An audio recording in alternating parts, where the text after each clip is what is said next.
Watkins. Those of you who are watching on Instagram, if you want to see Dr. Alicia, you can just go click the link in the bio. You can come to my YouTube channel, drboystv.com. Alicia is a licensed therapist and a full professor of social work, and she also sees couples and individuals to counsel them on a regular basis. If you'd like to know more about what she does or follow her on social media, you can go to coachingwithdralicia.com. That URL is on the screen. And also, I want to mention, I've told you guys, some of you guys about it, but I have to keep mentioning this to make sure we're aware. I do have a new book. It's called The 10 Commandments of Black Economic Power. I am excited because it is a #1 bestseller on Amazon in the public finance category. And in fact, I didn't even realize this, babe, but the hard copy is #1 and the Kindle version is #4.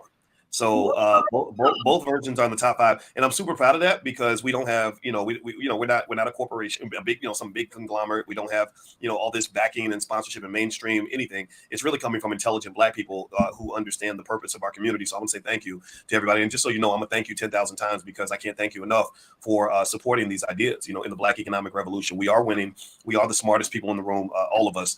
I believe that we will achieve our goal. So anyway, hit the thumbs up button, thumbs up, share, subscribe. Speaking of that, corporations and mainstream this, mainstream that, what's interesting to me is this. Here's what's interesting about the Nick Cannon thing. And I want to mention this because I don't know if I'm going to sound like a hater or not, but I think it's important to talk about this. When you talk about Nick Cannon being, out of the house or not available to his children, right? You got to look at the root cause of things, right? Why is he gone all the time? Why, people say, well, your daddy ain't never around. Well, where the hell's your daddy at? Oh, well, my daddy is a big, important man. Okay, well, why is he important? Well, because he's famous and he makes a lot of money. Okay, great. Well, what is he doing? Is he building rocket ships to Mars? Is he saving the environment? Is he a surgeon in a hospital, saving people's lives? No, he hosts a show called The Masked Singer where people dress up like cartoon characters and sing songs, right? I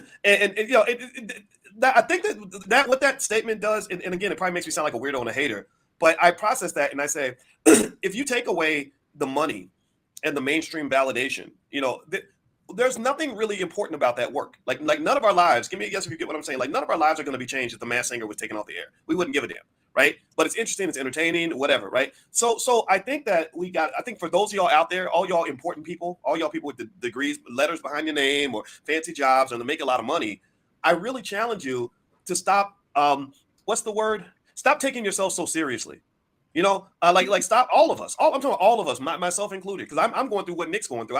I told my wife yesterday, I said, babe, you know what? I know I travel a lot, and we just did this thing in LA, and then before that I was in Boston, before that I was in Tulsa, before that I was in somewhere. I said, I don't like missing little Tay-Tay's dance recitals. That just makes me feel like I'm wasting my life. Not to say that the other work isn't important. I love y'all, but man, I want to see my kids. I want to see what our children are doing. And so I think that with Nick, if you remember, what makes Nick into this big, important, powerful man where we kind of say, okay, yeah, it makes sense that he's going to go and impregnate half the planet and have all these babies and then just leave them with their mothers because he's off doing important work. Well, it's because white people validated him. They crowned him and put him on TV to host The Masked Singer. That wouldn't have happened if he had not gotten on his knees and begged for an apology from the Jewish community. If you remember, he did that. Any of y'all remember that? Any of y'all, give me a guess if you remember that. Some people forget things. But remember, Nick did that interview with Professor Griff where he spent that little bit of time really digging into his blackness, and it got a little too real, and he kind of got smacked. He got slapped around by the Jewish community. He kind of got humiliated and emasculated so he could get his opportunity back on TV.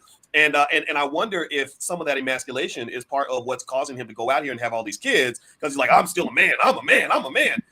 So maybe that's his way of proving his manhood. But so I know I said a lot and I didn't even ask a question, but seriously, like, what do you think about some of what I just said there? Oh, I absolutely agree with that 100%. I mean, he's a walking black male stereotype. That promiscuous mandingo man who's just sexually loose. I mean, so I talked about females and their women in media and stereotypes. One of the stereotypes of men in media, and I don't talk about men in media and stereotypes because I leave that up to men to talk about that. But one of those stereotypes is that he's the mandingo. He's someone that's promiscuous and doesn't care about, where he can do it with just any and everybody and being irresponsible in that way. So he's a big walking stereotype, not something that you would consider like putting up on a pedestal as someone who's like upholding, family values. If we want to talk about family values, he's someone that's a walking stereotype. In media, that sort of image gets supported. Well, if you remember, you had Akon who made that ridiculous statement where he said that going to your children's soccer games is for white guys. You remember that? Y'all remember that when he said that? He basically said like being a good father. Well, that's what white people do.